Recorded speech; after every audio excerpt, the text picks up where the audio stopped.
नमस्कार मित्रों, सम्मानित मंच। अपने 3 दिवसीय कल्याण लोकसभा क्षेत्र के इस दौरे पर मैं आया हूं। भारतीय जनता पार्टी ने देश भर में लगभग 144 ऐसे लोकसभा सीटों का चयन किया है, 144 लोकसभा सीट्स, जहां पर हम अपने संगठन को और मजबूत करने जा रहे हैं। भविष्य में भारतीय जनता पार्टी और गठबंधन दल वहां पर और चुनाव जीतें, ऐसा हम सबका प्रयास है। अगर आप देखेंगे 2014 में मोदी जी के नेतृत्व को जनता ने अपना आशीर्वाद दिया था और 1984 के बाद 30 वर्षों के बाद पूर्ण बहुमत की सरकार अगर कभी बनी तो 2014 में नरेंद्र मोदी जी के नेतृत्व में 272 सीटें एनडीए ने, भारतीय जनता पार्टी ने जीती। 5 वर्ष के शानदार कार्यकाल के बाद जहां एक और मीडिया ये प्रश्नचिन्ह लगा रहा था कि क्या मोदी जी को पूर्ण बहुमत मिलेगा, ये भारतीय जनता पार्टी के संगठन ने, मोदी सरकार के कामकाज ने और जनता के आशीर्वाद के कारण 272 से बढ़कर 303 सीटें भाजपा एनडीए गठबंधन की आई। पिछले 3 वर्षों में अभूतपूर्व काम नरेंद्र मोदी जी की सरकार ने किया। अनुच्छेद 370-35 से जिसका दर्द और जिसके कारण हजारों लोगों की जानें भी गई, जम्मू कश्मीर को विशेष राज्य का दर्जा था, उससे मुक्ति दिलाने का काम नरेंद्र मोदी जी की सरकार ने किया। मुस्लिम बहनों की मांग ट्रिपल तलाक से निजात दिलाने का काम मोदी सरकार ने किया। वर्षों से लंबित राम मंदिर का फैसला भी आया और राम मंदिर का शिलान्यास भी नरेंद्र मोदी जी ने किया और अगले साल भव्य राम मंदिर का उद्घाटन भी नरेंद्र मोदी जी ही करेंगे। यही नहीं, इन सब के बीच में एक बहुत बड़ा संकट आया, कोविड-19 पैंडेमिक का। ये देश और दुनिया के लिए चुनौती थी, लेकिन जब कुशल नेतृत्व हो और दुनिया भर में भारत का कोविड प्रबंधन एक उदाहरण के रूप में देखा गया। 130 करोड़ की आबादी का देश, जहां एक और भूखमरी की चिंता भी हो सकती थी, जो आज से 100 साल पहले के कोविड-19 उस समय के पैंडेमिक को देखें, महामारी को देखें, तो उस समय भूखमरी के कारण ज़्यादा लोग मरे थे, ना कि महामारी के कारण। मोदी सरकार ने गरीब अन्न योजना लाकर 80 करोड़ लोगों को 28 महीने तक मुफ्त में अनाज देने का काम किया। 200 करोड़ से ज़्यादा वैक्सीन मुफ्त में लगाने का काम किया और पूरी दुनिया भर को दवाइयों से लेकर वैक्सीन देने का काम भी किया। इसी बीच में आत्मनिर्भर पैकेज 20 लाख करोड़ का, और जिससे हमारी इंडस्ट्री के रिवाइवल की दुनिया भर में बंद हो रही थी, हमारे यहाँ पर उनको जीवन दान देकर आगे बढ़ाने का काम किया जा रहा था। चाहे इनकम टैक्स रिफंड जल्दी वापस करना हो, emergency credit line guarantee scheme के माध्यम से लगभग 5 लाख करोड़ रुपया देश के अलग अलग छोटे से बड़े उद्योगों को देने का काम किया, कम इंटरेस्ट रेट पर किया। और इसका सबसे बड़ा जो एक सफल, मैं कहूँगा, उसका रिजल्ट, आउटकम जो बाहर आई है, वो आप सबके सामने है। कोविड से पहले भी कभी 1 लाख करोड़ रुपए की जीएसटी कलेक्शन नहीं हुई। कोविड के बाद और दौरान 1,40,000 करोड़, 1,44,000 करोड़, 1,63,000 करोड़, लगभग 12-13 महीनों में 1 लाख करोड़ से ज़्यादा की ही टैक्स कलेक्शन हुई। डायरेक्ट एंड इनडायरेक्ट दोनों ही टैक्सेस में वृद्धि हुई है। जहां एक और मोदी सरकार ने शानदार काम किया। आज अगर आप देखें, दुनिया भर में सबसे तेजी से बढ़ने वाली लार्ज इकोनॉमीज में, बड़ी इकोनॉमीज में अगर आप देखेंगे, अर्थव्यवस्थाओं में, तो भारत दुनिया में सबसे तेजी के साथ आगे बढ़ रहा है। ये मोदी सरकार के निर्णयों के कारण है। और यही नहीं, जिस देश ने हमारे ऊपर 200 साल राज किया, उसको भी पीछे छोड़कर आज़ादी के 75वें वर्ष में भारत दुनिया की 5वीं सबसे बड़ी अर्थव्यवस्था बनी है। ये अपने आप में दिखाता है कि Modi model, Modi governance model, और ये कहते हैं ना कि ईमानदार सरकार भी थी, सुशासन, इसकी नई पहचान और गुड गवर्नेंस का मॉडल अटल जी के समय से लेकर मोदी जी के मॉडल तक ये भारतीय जनता पार्टी का देखा जाता है।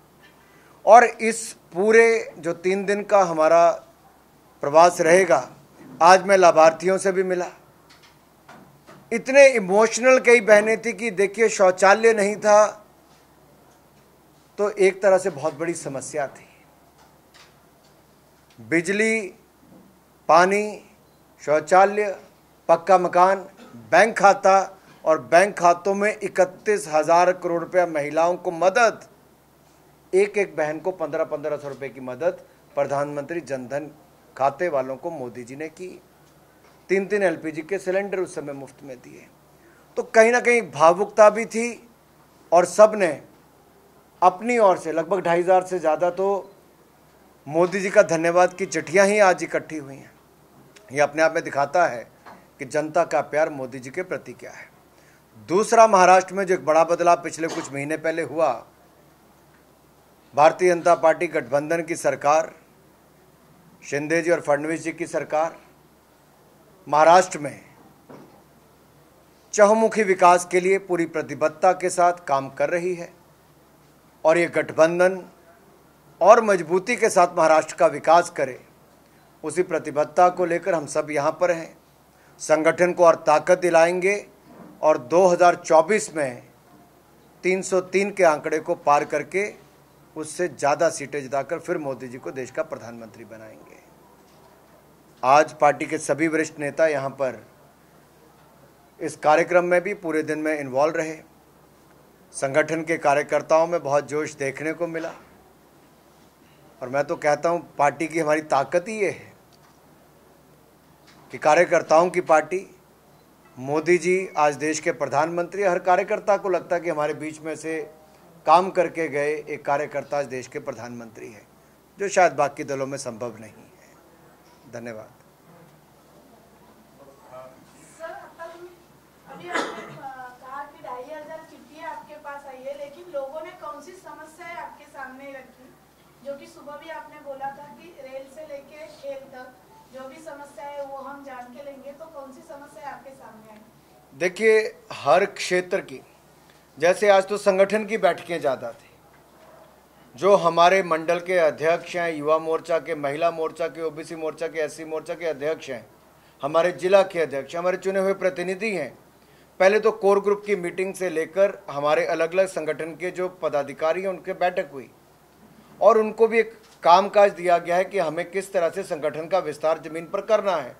पोलिंग बूथ जीता तो चुनाव जीता, तो हर पोलिंग बूथ पे ताकत बढ़े उस दिशा में भी हम लोग काम कर रहे हैं और उस पोलिंग बूथ पे और उस विधानसभा की प्रमुख समस्याएं क्या है उनको भी इकट्ठा करके हम कैसे अपनी सरकार में, डबल इंजन की सरकार में, केंद्र और प्रदेश की सरकार में उनका निवारण करेंगे। आपने जैसे धर्मशाला का स्टेडियम बनाया है, यहाँ पर ऐसी बड़ी मात्रा में आज आप आए हो, वहाँ से केंद्र से आए, तो हमारी अपेक्षा ऐसी है कि यहाँ के जो खिलाड़ी हैं उनके लिए आप क्या योगदान देंगे? मैं आज सुबह राइफल शूटिंग के खिलाड़ियों से भी मिला और अभी जो मैं क्रीड़ा भारती के कार्यक्रम से आने में थोड़ी देर हुई, वहाँ पर भी अलग अलग खिलाड़ियों से मुलाकात हुई। टेबल टेनिस से लेके बैडमिंटन से लेके बाकी खेलों के। कहीं ना कहीं महाराष्ट्र में मैं जब खेलो इंडिया यूथ गेम्स और यूनिवर्सिटी गेम्स में भी देख रहा था, एक बड़ा बदलाव आया है खेलों के प्रति। मैं पीछे पूना भी आया, अंजलि भागवत की मैंने शूटिंग रेंज पे भी गया, बाकी खेल की सुविधाओं का उद्घाटन भी किया पुणे में। तो देश में ही कुल मिलाकर खेलों के प्रति बहुत जागरूकता भी आई है और साथ ही साथ युवा मेडल जीतने के लिए प्रदेश और देश के लिए आतुर हैं। सुविधाओं के लिए जहां मोदी सरकार ने 864 करोड़ रुपए से बढ़ाकर 2400 करोड़ रुपए का बजट कर दिया, अपने आप में दिखाता है कि बजट तो लगभग 3 गुना किया है। देश के प्रधानमंत्री खिलाड़ियों पर जाने से पहले किसी बड़े टूर्नामेंट के बात करके उनका मनोबल बढ़ाते हैं और वापस आकर पीठ थपथपाकर उनका और हौसला अफजाई करते हैं। ये दुनिया के देश में शायद ही कोई प्रधानमंत्री करता।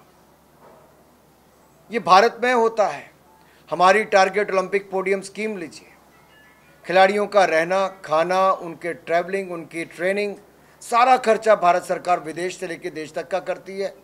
6 लाख रुपए आउट ऑफ पॉकेट अलाउंस यानी कि जेब खर्च देती है। 3,000 खिलाड़ी, इसके अलावा हम अलग से देश की अलग अलग अकेडमीज में 5-5 लाख रुपए उनके ट्रेनिंग के ऊपर खर्च करते हैं और 1,20,000 रुपये साल का जेब खर्च अलग से देते हैं। और खेलो इंडिया सेंटर भी हम 1,000 देश भर में खोलने जा रहे हैं और उनमें से कुछ यहाँ पर भी खुलने जा रहे हैं।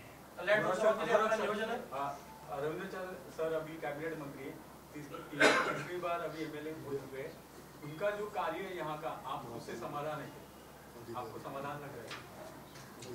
समाधान मतलब कि अच्छा लग रहा है, आप ये कह रहे हैं? आप संतुष्ट हैं? अरे लोकतंत्र में कोई नेता किसी को सर्टिफिकेट नहीं देता, जनता देती है। जो तीसरी बार जीता है वो अपने आप में दिखाता है कि कितना लोकप्रिय है। सर्टिफिकेट आप और मैं दे नहीं सकते, आप जितने मर्जी दीजिए, ये जनता ही देती है जी लोकतंत्र में। और इनके व्यवहार से और जो इस संगठन में इनकी पकड़ है, केवल यहाँ नहीं 16 संसदीय क्षेत्र या पूरे कोंकणी बेल्ट में मैं बात कर लूँ तो यहाँ पर मैंने देखा कि कार्यकर्ताओं का आपसी एक भाईचारा या प्रेम लगाव कैसे है, वो अपने आप में देखने को मिलता है कि जिसने जमीन पे काम किया है, जनता या कार्यकर्ता उससे जुड़ाव महसूस करते हैं।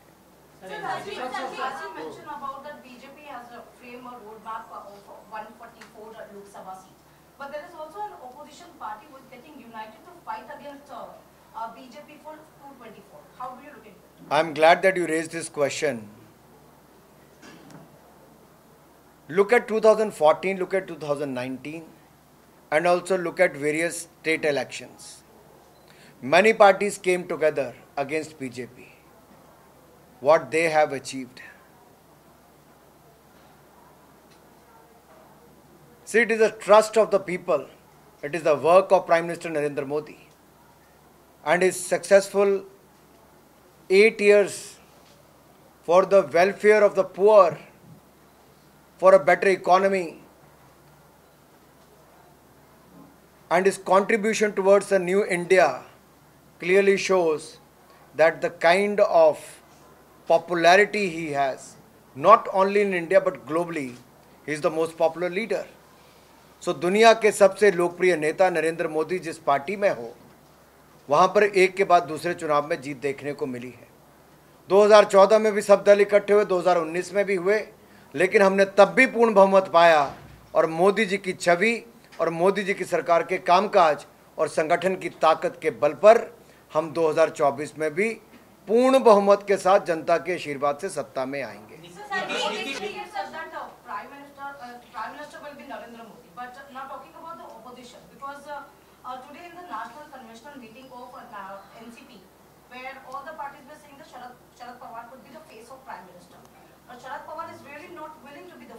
एक अनार 100 बीमार, ये विपक्ष की परिस्थिति है। आपने देखा केसीआर जी और नीतीश जी उठक बैठक लगी थी। अब दो लोग ही एक दूसरे की ना सुनते, वहां पे 24 घटक दल क्या करेंगे? वहां घटना ही घटेगी, घटक दल कुछ नहीं कर पाएंगे। म्यूजिकल चेयर वाली बात थी। भारत जैसा देश जिसने मजबूत नेतृत्व नरेंद्र मोदी जी के रूप में देखा हो, आजादी के 75 वर्ष में मैं आपके सामने एक बात कहना चाहता हूं। आपदा के समय भी आप पिछले 75 साल का रिकॉर्ड उठाकर देखिए, देश में एक प्रधानमंत्री मोदी जी ऐसे हुए पिछले कई वर्षों में जिन्होंने कहा ताली बजाओ तो ताली बजी, थाली बजाओ तो थाली बजी, कहा दीपक जलाओ दीपक जला, कहा वैक्सीन लगाओ तो देश के लोगों ने विश्वास करके 200 करोड़ वैक्सीन लगाई। आत्मनिर्भर को भारत को बनाने की कल्पना सामने रखी तो भारत को आगे बढ़ने का पूरा प्रयास देश के लोगों ने किया। सबका साथ, सबका विकास, सबका प्रयास, इसी मूल मंत्र के साथ देश को आगे बढ़ाया। इनके आगे कहां ये टिक पाएंगे जो दो लोग आपस में ना बैठ पाते हो, जो एक दूसरे को देख ना पाते हो, कोई जाति धर्म संप्रदाय के नाम पर वोट मांगता हो, वो नए भारत का निर्माण नहीं कर सकता। वो केवल अपनी राजनीतिक रोटियां ही सेंक सकते हैं। राहुल गांधी का दौरा चालू है, ये दौरे के बारे में आप क्या बताएंगे कि पूरे इंडिया में अभी वो घूम रहे हैं, भारत जोड़ो आंदोलन चालू किया है, 2 साल के बाद वो आए, क्या उसके बारे में क्या बताएंगे? आपने स्वयं कहा 2 साल के बाद आए। जो भारत छोड़ो पर ज्यादा विश्वास रखते हैं, जोड़ो पे कहां करेंगे? अनुराग जी, वो पार्टी उनकी ढूंढती पार्लियामेंट के समय भी नहीं मिलते हैं, सदन में देखने को नहीं मिलते हैं। यात्रा पहले 2 दिन में ही कैसे पिट गई ये आप सबने देखा है। जो पार्टी को नहीं जोड़ पाए,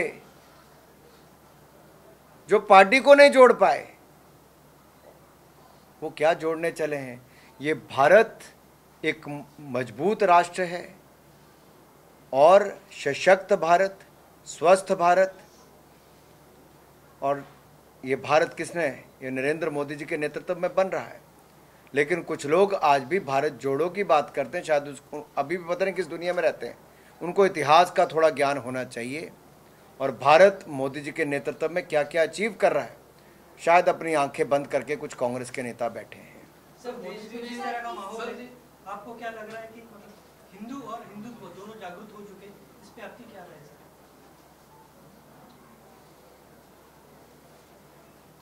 आगे सर, कल्याण लोकसभा में 3 विधानसभा भाजपा के पास है, भारतीय जनता पार्टी के पास है, और 2 विधानसभा में लगभग बराबर है। तो क्यों नहीं भाजपा का ही सांसद ठीक कराना चाहिए या भाजपा का ही सांसद होना चाहिए? इसके लिए फिर इसकी जोर देंगे क्या?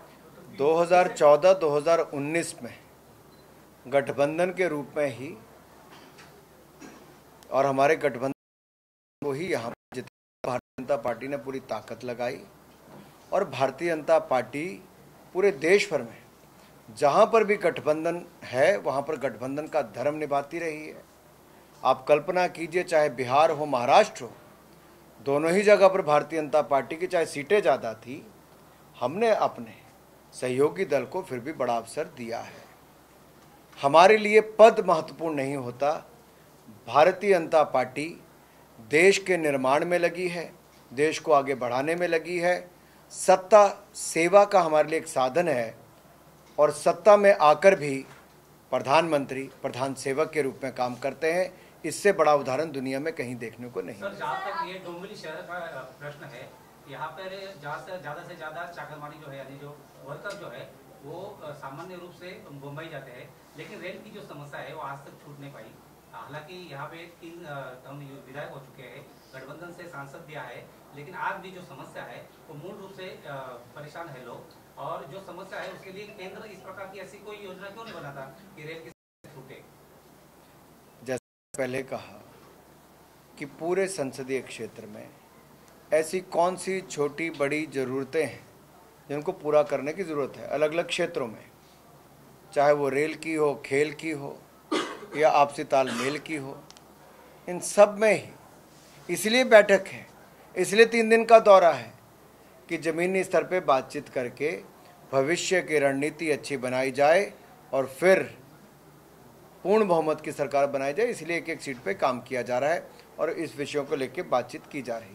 सर, आपको ऐसा लगता है क्या कि लोकशाही अबाधित रहने के लिए विरोधी पक्ष भी स्ट्रांग होना चाहिए? क्या लगता है? अब इसके लिए मुझे क्या करना चाहिए आप जरूर बता दें। आपको क्या लगता है, क्योंकि आपके पार्टी के एक नेताओं ने कहा था पिछले साल कि सामने वाली पार्टी भी स्ट्रांग होनी चाहिए, आपको क्या लगता है? नहीं, राहुल जी जिम काफी जाते हैं वैसे। जीएसटी का पैसा मिलेगा क्या राज को? अपनी सरकार आई है, जीएसटी का पैसा बाकी है किसको? State government. अरे हम तो जीएसटी का पैसा देते ही हैं, जीएसटी का पूरा पैसा भी दे दिया। और उसके अलावा भारत सरकार ने सभी राज्यों को 50 साल तक जो ऋण वापस ना करना पड़े ऐसा पैसा भी दिया है। जैसे हिमाचल प्रदेश को ही 500 करोड़ रुपया मिला, इसी तरह से महाराष्ट्र को भी दिया। चाहे हमारी सरकार थी उस समय नहीं थी, उसके बावजूद दिया है। और जो बैकलॉग जीएसटी का था वो भी समाप्त किया गया है। सर, आपने बताया डबल इंजन का। किसी और का क्वेश्चन, एक मिनट आप, मैं आ जाऊंगा वापस। सर, मोदी जी ने कहा था मेणबत्ती जलाने के लिए, ताली बजाने के लिए, ताली बजाने के लिए, लोगों ने सब सुना, लेकिन मोदी जी ने ये भी कहा था कि सबको अच्छे दिन आने वाले हैं। तो वो अच्छे दिन कब आएंगे? और बेरोजगारी और महंगाई जिन अंग्रेजों ने 200 साल भारत के ऊपर राज किया, हमने जो 60 साल में दूसरे नहीं कर पाए, हमने 8 साल में उनसे आगे निकलकर भारत को 5वें नंबर की अर्थव्यवस्था बनाने का काम किया। रिकॉर्ड एक्सपोर्ट एग्रीकल्चर में भी किए, भारत में रिकॉर्ड एफडीआई लाने का काम भी किया, और दुनिया भर के देशों से अगर आप तुलना करेंगे, जिस तरह से मोदी सरकार ने महंगाई पर काम किया है, ये अपने आप में, अगर आप अमेरिका को देखें, बाकी वहाँ पर इन्फ्लेशन रेट देखिए जी, जहाँ पे होती ही नहीं थी, आज वहाँ पर क्या हालत है। जिन्होंने लाखों करोड़ बांट दिए, लेकिन हमने जहाँ पर दिए हैं उद्योग भी बचाए और जनता को बचाने का काम भी किया, रोजगार बचाने का काम भी किया है। ये एक अपने आप में दुनिया के सामने एक मॉडल हमने पेश किया है कि कैसे बैलेंस क्रिएट किया जा सकता है, भविष्य को देखकर भी और वर्तमान की स्थिति को भी ध्यान में रख के किया है। एक मिनट, एक सेकंड रुकिए उधर वहाँ पे। सर, लोकल सवाल ऐसा है, क्रीड़ा क्षेत्र से संबंधित आप कल्याण में बहुत बड़ा स्पोर्ट्स कॉम्प्लेक्स है, इधर भी जैसे लॉकडाउन हुआ तभी से ये बंद है, वो दोनों की हालत आज भी खराब है, वहाँ स्पोर्ट्स हो नहीं सकते, इंटरनेशनल टाइप का वहाँ पे। देखिए, खेल राज्य का विषय है, sports is a state subject, और इसके बावजूद भारत सरकार ने जहां एक और अपना 3 गुना ज़्यादा बजट बढ़ाया है, खिलाड़ियों को सुविधाएं और बढ़ाई है, और खिलाड़ियों को जो मानदेय है वो भी और बढ़ाया है। वहीं पर राज्य, केंद्र, national sports federation, state associations और जो इंडिविजुअल एंड इंस्टीट्यूशन और एनजीओ से लेकर कॉरपोरेट, इस सबको अपनी भूमिका कहीं ना कहीं निभानी है ताकि खेलों का सुधार हो सके। बहुत सारे कॉरपोरेट के लोग आगे आए हैं, बहुत सारे लोगों ने अपनी संस्थाएं भी, राज्यों ने खेलों में नए आयाम स्थापित किए हैं, और हम केंद्र और राज्य मिलकर इस दिशा में और भी अच्छा काम करेंगे। और किसका सवाल है? लास्ट प्रश्न पूछने दो यार, इतने अच्छे सवाल चल रहे हैं, काहे शशिकांत जी क्यों तंग कर रहे हो? यहाँ पर सभी पत्रकार हैं, आप माइटी और प्रसारण, ये तो मेरे लिए खबर है। तो ऐसा है कि ये पत्रकारों के लिए कुछ आप योजना लेके आएंगे? योजनाबद्ध मैं आपके सामने आया हूँ आपसे मिलने के लिए। लेकिन यहाँ पर कुछ देखे जाइए कि पत्रकारों की बहुत समस्या है। सर मेरा लास्ट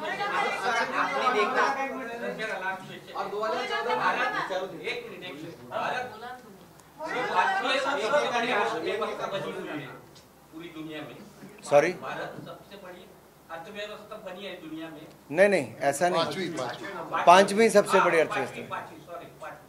तो उस पांचवी अर्थव्यवस्था के कारण आज जो महंगाई है, जो डबल भाव हुए हैं, जो तेल, खाने का तेल है, पेट्रोल है और अन्य चीजें हैं, जो दाल आटा है, उनके भाव बढ़े हुए हैं, तो वो उस वजह से वो भाव कम हो गए थे, जो अर्थव्यवस्था पांचवी हो गई है। देखिए, मैं आपको थोड़ा सा और विस्तार में बता देता हूँ। आपदा के कारण सप्लाई चेन में फर्क आया, दुनिया भर में उसका प्रभाव देखने को मिला। भारत सरकार ने जो कदम उठाए वो जनता के, इंडस्ट्री के, सबके हित में उठाए। उसका अगर आप तुलनात्मक एक देखेंगे तो दुनिया के मुकाबले भारत अच्छा कर रहा है। और अगर आप यूपीए की सरकार से भी तुलना करेंगे, जब आपदा नहीं थी तब भी कांग्रेस की सरकार में डबल डिजिट महंगाई थी, जो मोदी सरकार में नहीं है। एक तो मैं ये कह दूं, पहले 5 साल में नरेंद्र मोदी जी की सरकार में औसतन महंगाई क्या थी? 3.5-4%, जबकि यूपीए के समय 12 से 13% थी। तेल के दाम, केंद्र सरकार ने अपने कर कम किए, जहां भाजपा शासित राज्य वहां पे कर कम किए, लेकिन जहां कांग्रेस शासित राज्य हैं और विपक्षी दल के हैं वहां पर कर कम नहीं किए, वहां पर जनता पर बोझ ज़्यादा है। उन राज्यों के लोग बॉर्डर के साथ लगते भाजपा शासित राज्यों में तेल भरवाने आते हैं, एक बदलाव है। और अगर आप पिछले 3 महीनों का देखोगे तो लगातार दाम कम आ रहे हैं, आप कृपया करके चेक करें। मेरा यही सवाल था, चलिए पूछिए। सर मेरा यही सवाल था जी। And you itself is a union minister. Importantly, there is a massive controversy over the glorification of Yaqub Memon grave. And it has also been claimed that this is something been done at the grave of Yaqub Memon, who is a terrorist and convicted in 1993 bomb blast. It is something, a sentiment of the people that has been heard in this during village. And it has also been claimed that this has happened during the Mahavikas Aghadi was in government. मेरा राहुल गांधी जी, सोनिया गांधी जी से एक सवाल है कि जो राहुल गांधी जी भारत जोड़ो यात्रा कर रहे हैं, यहाँ पे टुकड़े टुकड़े गैंग के लोग भी उसके सदस्य हैं, जो कभी पोस्टर चिपकाया करते थे जेएनयू यूनिवर्सिटी में कि भारत तेरे टुकड़े होंगे हजार, इंशाअल्लाह इंशाअल्लाह नारे लगाया करते थे, जो पोस्टर लगाते थे country without a post office, वो लोग आज राहुल गांधी जी की यात्रा का हिस्सा हैं।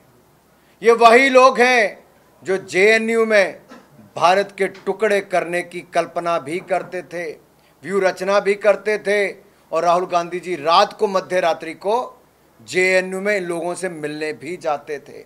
मैंने उस समय भी पार्लियामेंट में पूछा था कि राहुल जी देश के टुकड़े करने वालों के साथ है